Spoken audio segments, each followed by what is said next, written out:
story is called The Golem of New York City. And in Jewish literature, golems are mythological creatures that are brought forth usually from the mud and clay of riverbanks. And they're brought forth to help the Jews during times of strife, usually pogroms and things like that. And there have been many Jewish writers over the years who have written about golems, like Isaac Singer and Cynthia Ozick, who lives in New York City. So I wrote a story, and it's called The Golem of New York City. I'll just very briefly tell you what it's about. It's about a man. He's in his late 40s. He finds love very late in life, and of course he's thrilled. And then the unthinkable happens. His fiancée goes for an early morning jog, and she's mugged. And she hits her head on the fender of a car, and she dies. So this guy's beside himself. He can barely go on. He falls into a deep depression.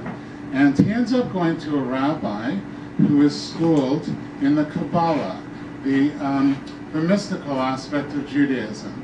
And he says to the rabbi, I understand that it's possible to bring forth a golem. Is that true, or is it not true? And the rabbi says, yes, it's true, but it's very dangerous.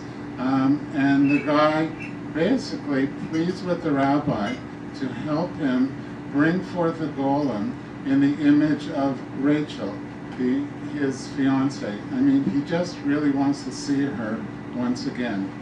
So the rabbi and this man, they head out to the Allegheny National Park, where there are 65,000 acres of pristine woodland, and they head out one morning, and I'll start reading from there.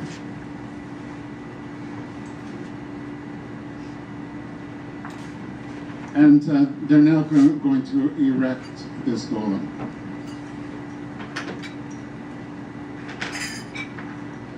As we moved through the park, Rabbi Gershom seemed to know exactly where to go. It was apparent he had been here before. We finally stopped next to a swamp at the base of a tree that had huge twisted roots growing out of the ground like giant tentacles. All around were thick clouds of fog. They rose up from the swamp like shrouds of vapor and enveloped everything. As soon as I stepped out of the car, I was damp with sweat. I tried to take a breath, but the steamy air was suffocatingly hot. The rabbi donned a pristine white robe he took from the trunk of his car and provided one for me as well. A third was for the golem. For purity, he said. We set to work, but in truth it was the rabbi who labored away on his hands and knees.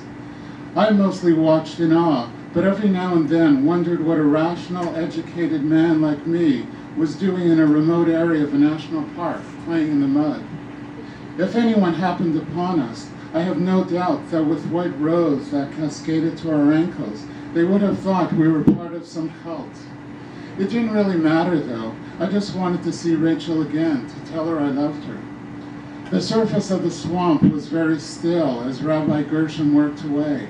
Every now and then an insect skittering across.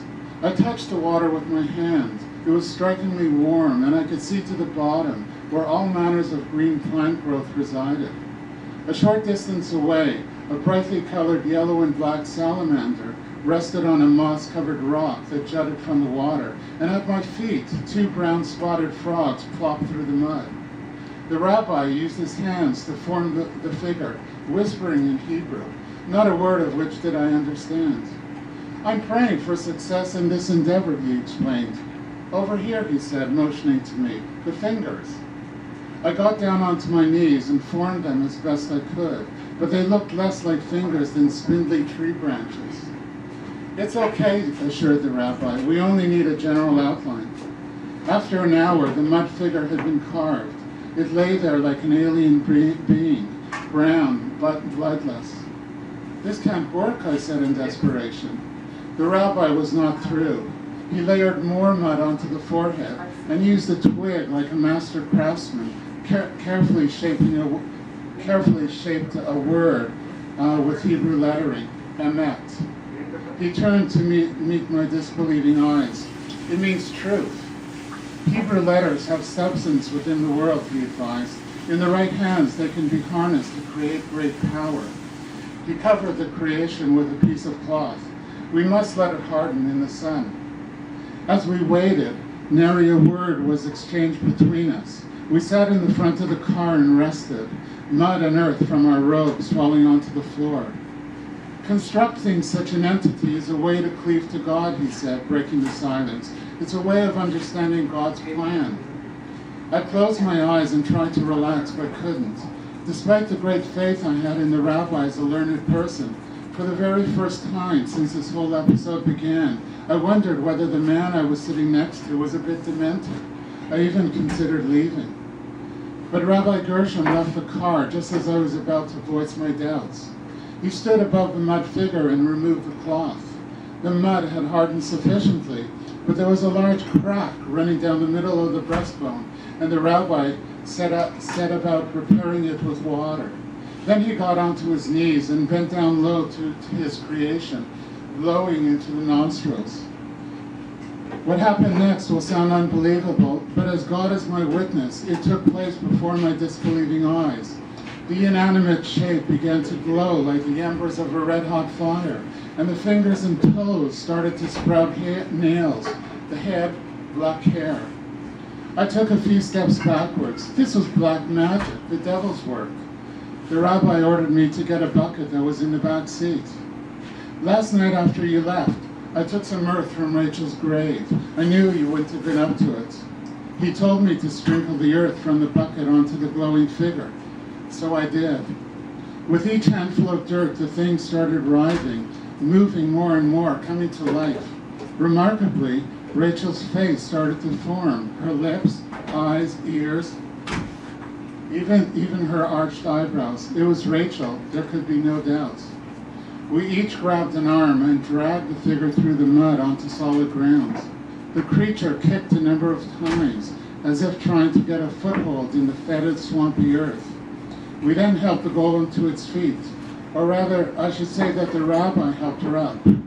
I moved a good distance back, completely in shock and quite afraid.